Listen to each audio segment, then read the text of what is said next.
તો માર્કેટની પરિસ્થિતિ વચ્ચે માર્કેટની શરૂઆત પ્રી ઓપનિંગ સેશનની જ્યારે વાત કરીએ તો પ્રી ઓપનિંગ સેશનમાં માર્કેટમાં એક દબાણ આપણને જોવા મળ્યું.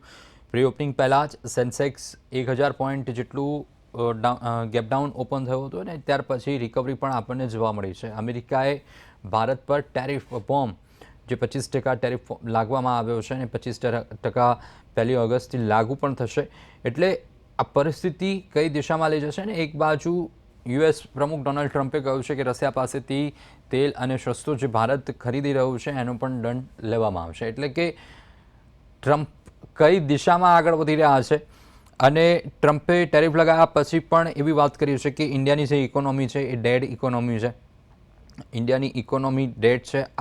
અમુક જે આ સ્ટેટમેન્ટો છે એ ક્યાંક નેગેટિવ સ્ટેટમેન્ટો કેવા પ્રકારની અસર કરશે અર્થતંત્ર ઉપર એ સૌથી મહત્ત્વની વસ્તુ છે. ઘણી બધી વાત છે અને બીજી ઘણા બધા જે પોઈન્ટ્સ છે એની ઉપર નજર કરીએ તો ટ્રમ્પ ટેરિફની બજાર ઉપર જોવા જઈએ તો એકંદરે કોઈ અસર આપણને નથી જોવા મળી રહી. અસર એ ખાલી ગેપડાઉન ઓપન થયું અને ગેપડાઉન પછી માર્કેટે નીચેના સ્તરથી એટલું જ સરસ રીતે રિકવર પણ કર્યું છે. અદાણી એન્ટરપ્રાઇઝના અલગ અલગ જે સ્ટોક છે એમાં કેવા પ્રકારનું રુઝાન છે એની ઉપર પણ વાત કરીશું. અદાણી એન્ટરપ્રાઇઝ જે 2% ઘટ્યો છે. અંબુજા સિમેન્ટ ક્વાર્ટર 1નું પરિણામ સામે આવ્યું છે. ક્વાર્ટર 1માં 23%નો નફો કર્યો છે. આવક બમણી થઈ ચૂકી છે. નાણાકીય વર્ષ 2026 ક્વાર્ટર 1 ફાઇનાન્શિયલ 2026ને લઈને પ્રથમ ત્રિમાસિક ગાળાની અંદર કંપનીમાં જે નફાની વાત કરીએ તો ચોખ્ખો નફો વાર્ષિક ધોરણે 23%થી ઉપર પહોંચ્યો છે. 967 કરોડ થયો છે અને જે રીતે ગયા વર્ષની વાત કરીએ તો ગયા વર્ષે આ જ ત્રિમાસિક ગાળાની અંદર 783 કરોડનો હતો જે હવે વધી ગયો છે. એટલે કે 967 કરોડનો કંપનીએ ચોખ્ખો પ્રોફિટ કર્યો છે. કંપનીની સંયુક્ત આવક 23% વધીને 10,289 કરોડ થઈ ચૂકી છે. એટલે સારા એવા રિઝલ્ટ પણ તમામ અલગ અલગ સેક્ટર્સમાંથી આવી રહ્યા છે. રિઝલ્ટ પણ ક્યાંક મજબૂતી બતાવી રહ્યું છે આપણને. એ વચ્ચે આપણે વાતચીત કરી લઈએ આજના લેવલ્સની. નિફ્ટીમાં 86, નિફ્ટી એકંદરે રેડ ઝોનમાં બંધ થયું છે. સેન્સેક્સ પણ રેડ ઝોનમાં અને બેંક નિફ્ટી પણ રેડ ઝોનમાં બંધ થયું છે. તો નિફ્ટીમાં 86 પોઈન્ટના ઘટાડા સાથે 24,768 પર બંધ થયું છે. બેંક નિફ્ટી 188.75ના ઘટાડા સાથે 55,961 પર બંધ થયું છે. સેન્સેક્સ 296 પોઈન્ટના ઘટાડા સાથે 81,185 ઉપર બંધ થયું છે. બેંક નિફ્ટી 188 પોઈન્ટના ઘટાડા સાથે 55,961 પર બંધ થયું છે. ટોપ ગેનર્સના લિસ્ટમાં કયા કયા સ્ટોક છે જેના ઉપર નજર કરીએ તો HUL 83 રૂપિયાના વધારા સાથે હિન્દુસ્તાન યુનિલિવર. FMCGની અંદર આજે સારો એવો કારોબાર આપણને જોવા મળ્યો. FMCGમાં રોકાણકારોનું ઇન્ટરેસ્ટ આજે આપણે જોઈ શકીએ છીએ. 83 પોઈન્ટના વધારા સાથે 2521 પર ટોપ ગેનર્સના લિસ્ટમાંથી HUL. ગોદરેજ કન્ઝ્યુમર જે 42 રૂપિયાના વધારા સાથે 1259 પર. ગ્રાફિટ ઇન્ડિયા જે 18 રૂપિયાના વધારા સાથે 572 રૂપિયા પર ક્લોઝ આપ્યો છે. હુન્ડાઈ મોટર્સ જે 65 રૂપિયાના વધારા સાથે 2151 પર ક્લોઝ આપ્યો છે. યુનાઇટેડ સ્પિરિટ જે 24 રૂપિયાના વધારા સાથે 1340 ઉપર બંધ આપ્યો છે. ટોપ લૂઝર્સમાં કયા એવા સ્ટોક છે તેની ઉપર નજર કરી નાખીએ તો હિન્દ કોપર જે 15 રૂપિયાના ઘટાડા સાથે 243 પર બંધ. અદાણી એન્ટરપ્રાઇઝ જે 102 રૂપિયાના ઘટાડા સાથે 2431 પર. ડોક્ટર રેડ્ડી 21 રૂપિયાના ઘટાડા સાથે 1270 પર ક્લોઝ આપ્યો છે. ટાઇટન 29 રૂપિયાના ઘટાડા સાથે 3347 ઉપર બંધ આપ્યો છે. ભારતીય એરટેલ 16 રૂપિયાના ઘટાડા સાથે 1914 રૂપિયા ઉપર ક્લોઝ આપ્યો છે. ટોપ ગેનર્સ ટોપ લૂઝર્સની લિસ્ટ આપે જોઈ. ગયા વર્ષ જે રીતે કંપનીનું અંબુજાની વાત કરી તો અંબુજાના જે ઇબીટામાં પણ મજબૂતાઈ જોવા મળી રહી છે. 53%ની ઇબીટાની અંદર પણ અંબુજા સિમેન્ટની અંદર મજબૂતાઈ આપણને જોવા મળી રહી છે. TVS મોટર ક્વાર્ટર 1ના જે પરિણામો આવ્યા છે 577 કરોડથી વધીને નફો જે છે 577 કરોડથી વધીને 779 કરોડ થયો છે.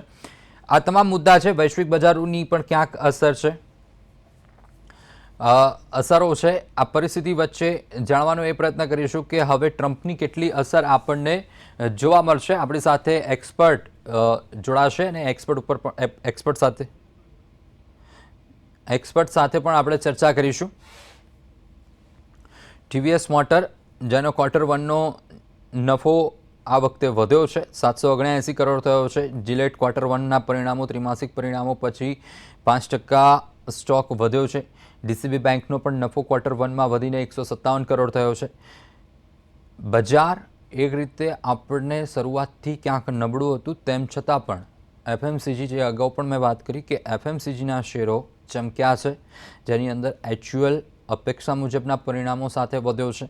લગભગ 3.5% જેટલો એચયુએલમાં વધારો જોવા મળેલો છે. બજાજ ફાઇનાન્સના શેરમાં ઘટાડો જોવા મળ્યો. ઓર્કિડ ફાર્માના શેરમાં ઉપરથી સર્કિટ પણ વાગી.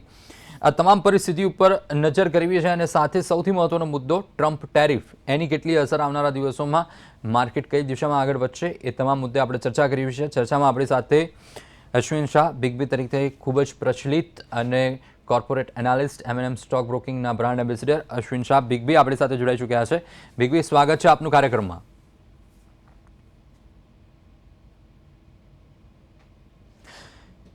બિગબી, જે પરિસ્થિતિ છે, એક બાજુ આપણી ગઈકાલે પણ ચર્ચા આ જ મુદ્દે થઈ હતી કે ટ્રમ્પના ટેરિફને લઈને પણ ચર્ચા હતી ને આપે વાત કરી હતી કે ઇન્ડિયન સ્ટોક માર્કેટ એ વેરી મચ બુલિશ છે અને ઇન્ડિયન સ્ટોક માર્કેટની અંદર આપણે જોયું પણ ખરી કે સેન્સેક્સમાં 1000 પોઈન્ટ જે ગેપડાઉન થયું અને ગેપડાઉન પછી જે રિકવરી આપણે સડન ઓફ જોઈ છે, એ રિકવરી એટલી જ ટ્રિમેન્ડન્સ રિકવરી આપણને માર્કેટમાં જોવા મળી છે. એની પાછળનું રીઝન શું છે અને આજનું માર્કેટ ક્યાંક રોલર કોસ્ટર બરાબર આજનું માર્કેટ આપણને જોવા મળ્યું છે અને ઉપરથી પણ પાછું માર્કેટમાં એક નાનું એવું કરેક્શન આવ્યું છે. ક્યાંક એવી આશાની અપેક્ષા એ હતી કે 56,000ની ઉપર ક્લોઝ આપશે, પરંતુ 55,900ની સાથે પ્લસમાં સેન્સેક્સમાં બેંક નિફ્ટીની અંદર ક્લોઝ છે.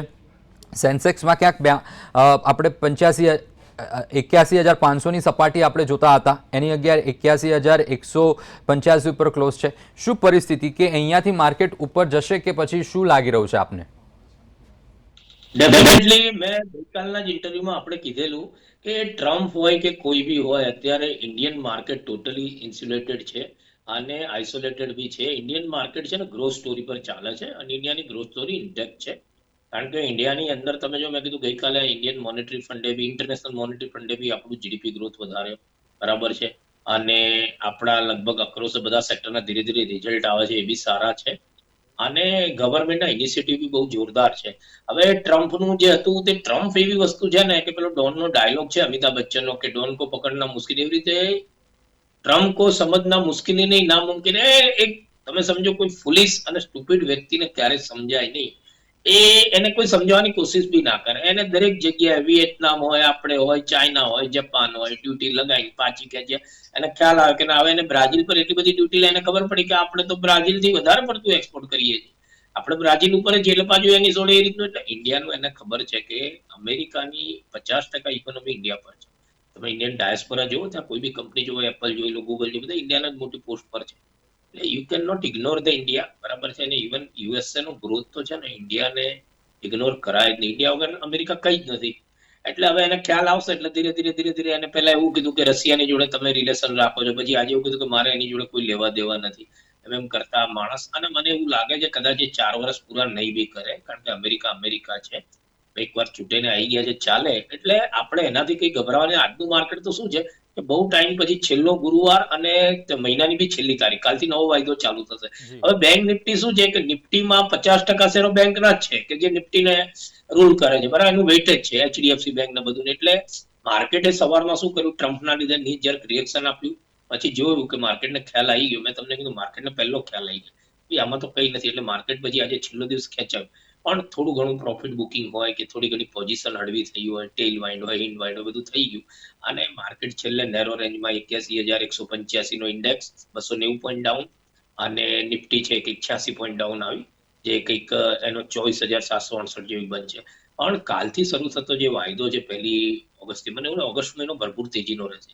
સપ્ટેમ્બરમાં પાછું કદાચ નહીં નીચે ઉપર થાય, પણ આની અંદર જોરદાર રહેશે, એમાં કોઈ શંકાને સ્થાન નથી ઓગસ્ટમાં. અને કેબિનેટ સારા એવા ડિસિઝન બી લઈ રહી છે. અને બીજી બાજુ તમે જો યુકે તરફથી આપણને અત્યારે ફરીથી એકવાર યુકેમાં બી ન્યુક્લિયર જે પાવર રિએક્ટર આપણે ત્યાં મોકલતા હતા, એમાં એને 0 ડ્યુટી કરી નાખી, જે ઇન્ડિયાનો બહુ મોટો બિઝનેસ છે. એટલે ધીરે ધીરે ડિફેન્સ આ જો બધું, એટલે ઇન્ડિયા છે ને એ પોતાના પગ પર જોરદાર છે અને હવે કોઈની જરૂર નથી, બરાબર છે. એટલે ઇન્ડિયા વેરી સેલ્ફ રિલાયન્ટ. અને બીજું મેં તમને કીધું કે આપણું માર્કેટ હાઈલી રેઝિલિયન્ટ છે. ગમે તેવા શોક્સ આવશે ને એબ્સોર્બ કરી લેશે. પહેલા તમે જો કોઈ મોટો નેતા બી મળ્યો, હવે એવું કંઈ નહીં થાય, કોઈ બી આવે કે જાય, માર્કેટ નીચે થઈને ઉપર જ થઈ જાય છે. કારણ કે માર્કેટમાં શું છે, પહેલા આટલો બધો નવો ઇન્વેસ્ટર નતો, અત્યારે ડોમેસ્ટિક ઇન્વેસ્ટર બહુ છે માર્કેટમાં એક્ટિવ. એવા એવા લોકો અમદાવાદના અમુક એરિયામાં પડ્યા છે, આખી આખી કંપની ખરીદી લે સ્મોલ કેપ. અને લોકો ઇન્વેસ્ટ કરે છે, આપણને ખ્યાલ બી ના, આપણી સામે ઉભા હોય, સાદો શર્ટ પેન્ટ પહેરીને, આપણને ખબર બી ના હોય કે આની પાસે 25,000 ઇન્ફોસિસના શેર હશે. મહેસાણામાં હમણાં એક હોટલમાં હું જમતો હતો અને મારી સાથે એક ભાઈ આવ્યા, તમને એમ લાગે કે આ ભાઈની પાસે કંઈ પણ, એની પાસે 25,000 લીવર હતા. એટલે ઇન્વેસ્ટર છે, લોંગ ટર્મના ઇન્વેસ્ટર છે. એટલે હવે શું, માર્કેટમાં જલ્દી કોઈ વેચવા પહેલા શું હતું, કંઈ બી આવું હોય ને, માણસ ગભરાઈને વેચતો હતો. એટલે આ પેલા એના જેવું થયું છે. તમે વાર્તા નાની સાંભળી હશે કે પેલો ટોપીઓ વેચનારો એક ઝાડ નીચે બેસી જાય, બધી ટોપીઓ મૂકીને વાંદરાઓ બધી ટોપીઓ લઈ જાય છે, બરાબર છે. પછી પેલા ટોપી વાળાને થયું કે લાવો હવે હું એક આઈડિયા કરું, એને ટોપી ફેંકી, એટલે બધા વાંદરાઓ ફેંકી દીધી. પણ એના 25 વર્ષ પછી, એટલે કે અત્યારે, એ વાંદરાની ટોપી વેચનારો એનો છોકરો જયારે ગયો ને, એના બાપા એને શીખવાડ્યું હતું કે આવું કરે તો તું આવું કરજે. એટલે વાંદરાઓને બધા ટોપી એની લઈને પહેરી લીધી. હવે આને એના બાપાએ શીખવાડેલું હતું કે ભાઈ તું ટોપી ફેંકી, બધા વાંદરા ફેંકી, આને ટોપી કોઈ વાંદરાએ ફેંકી નહીં. એટલે વાંદરાઓએ કીધું કે ભાઈ, જેમ તને તારા બાપા શીખવાડીને ગયા, અમને બી અમારા બાપા શીખવાડીને ગયા છે. એટલે now scenario has been change totally. આજનું જે જનરેશન છે, તમે નહીં માનો, આપણાને જે 35 વર્ષે ખબર પડે, આજના છોકરાને 12 વર્ષે ખબર પડી જાય. બિલકુલ. 5-5 વર્ષ છોકરાના કેવી કેવી રીલ બનાવે છે, કેવા કેવા સેન્સ ઓફ હ્યુમરના વિડીયો મૂકે છે. એટલે હવે શું છે, ધીરે ધીરે ઇન્ટેલિજન્સ સ્માર્ટ ઇન્વેસ્ટર બની ગયો છે. અને એને ખ્યાલ છે કે આ શું છે, હકીકતમાં અહીંયા લેવાય કે નહીં, અહીંયા વેચાય કે નહીં. અને એ પોતે સમજી ગયો છે કે સારા શેરો ફેંકી દેવામાં મજા નથી. પેલા લોકો સારા શેરો વેચી દેતા હતા અને મોટી પાર્ટીઓ લઈ જતી હતી. એફઆઈ ની ગમે તેટલી વેચવાલી હોય, ગઈકાલે વેચવાલી જ હતી અને આજે બી કદાચ હશે, આંકડા સાંજે આવશે. પણ એક જ વસ્તુ છે કે ડોમેસ્ટિક પાવર જોરદાર છે, જે પરચેસિંગ પાવર છે ડોમેસ્ટિક એ જોરદાર છે. અને હજી તો તમને કોઈ એફઆઈ છે ને, એ જે અત્યારે વેચાણ કર્યું છે ને, 28,000 ની નિફ્ટીએ લેવા આવશે. એટલે મને એવું લાગે છે કે ઓગસ્ટની એક્સપાયરી એ નવા હાઈ સાથે બંધ હશે. ઓલ ટાઈમ નવો હાઈ કદાચ ઓગસ્ટમાં આવી જાય. મારું એવું પોતાનું મંતવ્ય, જે રીતનું માર્કેટ ચાલે છે.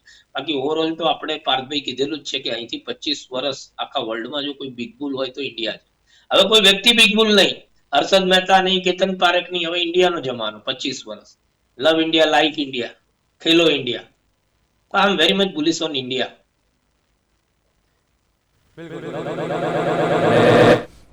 આ પરિસ્થિતિ વચ્ચે બિગભાઈ, આપે જે રીતની વાતચીત કરી કે આવનારો ઓગસ્ટની એક્સપાયરી ક્યાંક આપણને એક પોઝિટિવ અને એક ઓલ ટાઈમ હાઈ ઉપર પણ આપ જોઈ રહ્યા છો, એક આપના મંતવ્ય છે ને. પણ જે રીતે આપણી કાલે ચર્ચા પણ થઈ હતી ને આપે એ પણ વાત કરી હતી, એટલા જ માટે આજે ફરીથી આપને કનેક્ટ કર્યા છે. અને જે ટ્રમ્પનો જે શોક હતો, ક્યાંક હવે એ નથી લાગી રહ્યો કે હવે આવનારા દિવસોમાં આપણને કેટલી અસર કરે છે એ કદાચ એ તો આવનારા દિવસો. પરંતુ ટ્રમ્પે એક વાત એ પણ કરી કે આફ્ટર 25% જે ટેરિફ લગાવ્યા પછી કે ઇન્ડિયન ઇકોનોમી ઇઝ ડેડ.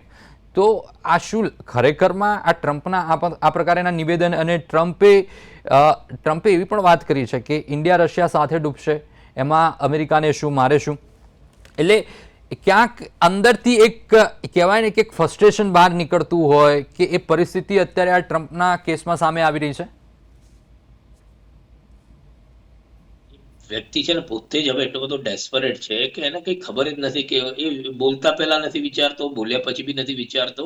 એટલે ઓલરેડી આપણે જેને કહીએ ને, એકદમ સ્ટુપિડ બિહેવિયર એમનું છે. અને આવું આપણાને જરા ઘણીવાર એમ થઈ જાય કે આટલો મોટો આવો વર્લ્ડની સુપર ઇકોનોમિક પાવરનો પ્રેસિડેન્ટ, અને આ બધી છે ને અમેરિકાની પડતીના નિશાન છે. હું તો અહીંથી જતા બધાને કહું છું કે મહેરબાની કરીને હવે અમેરિકા જવાનું બંધ કરો, લાઈનો લાગશે ઇન્ડિયામાં આવવા માટે. અને આપણે વાત બી થઈ કે ઘણા બધા ફોરેનના, ઓસ્ટ્રેલિયાના ઘણા બધા, તમને કહું, ક્રિકેટ પ્લેયરો બી મુંબઈમાં સેટ થઈ ગયા છે.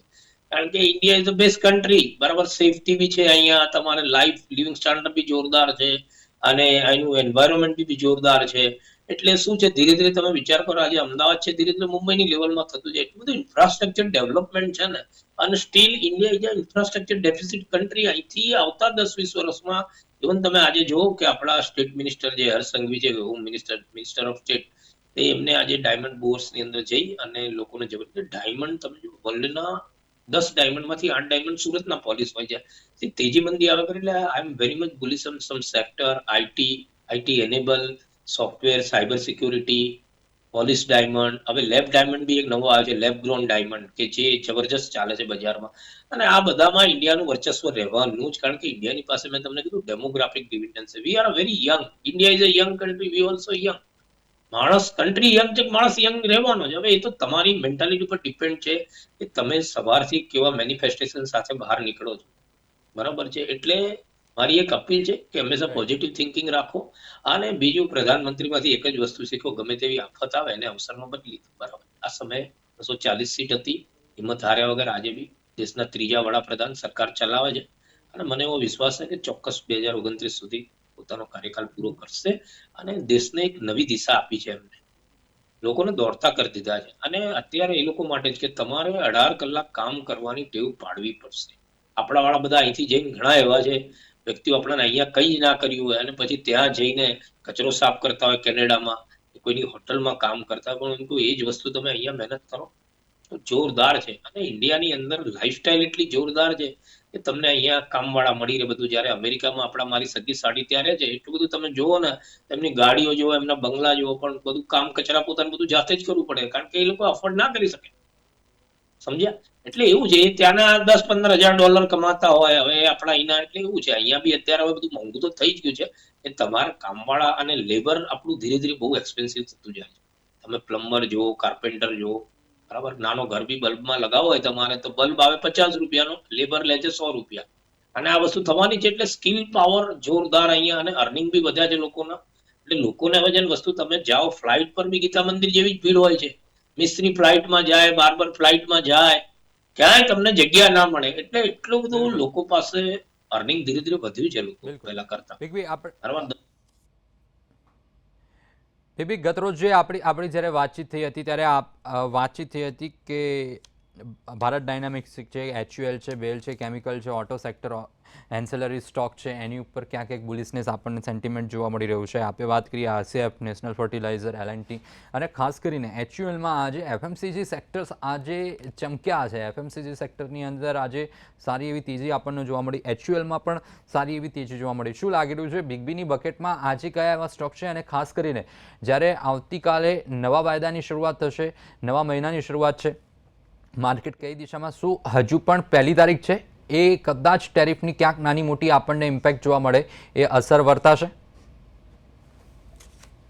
ને હવે તમને ખાસ કહું, જો ફર્ટિલાઇઝર છે, તમે જો એક જુવારી એગ્રો કરીને શેર છે, જે હર્ષદ મહેતા બી એની સિરીઝમાં વારંવાર બોલતો હતો કે जिस दिन ये निकलेगा, તો 2 દિવસમાં ₹90 વધી ગયો. આજે બી એ ₹40 વધ્યો, ગઈકાલે વધ્યો. હવે શું થશે? ધીરે રહીને વેલ્યુ બાઇંગ, કેમ કે જો લોકોએ જોયું કે આની ₹10 પીડપ છે આટલી, તો એની જગ્યાએ આરસીએફ, એટલે આરસીએફમાં ચોક્કસ, એટલે I am very much bullish on particular જે ગવર્મેન્ટ પીએસયુ આરસીએફ છે, રાષ્ટ્રીય કેમિકલ એન્ડ ફર્ટિલાઇઝર.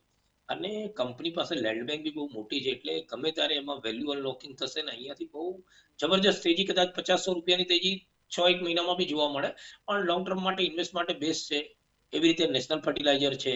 અને ડિફેન્સના શેરો તો સારા જ છે, પણ શું છે, તમારે હવે એમાં થોડુંક લોંગ ટર્મ વિચારવું પડશે 1-2 વર્ષનું, કારણ કે ઓલરેડી સારો એવો એમાં રન આવી ગયો છે. એટલે પોટેન્શિયલ ઘણું છે, પણ અત્યારે કદાચ એવું બને નાનું મોટું નીજર કરેક્શન બી આવે એની અંદર.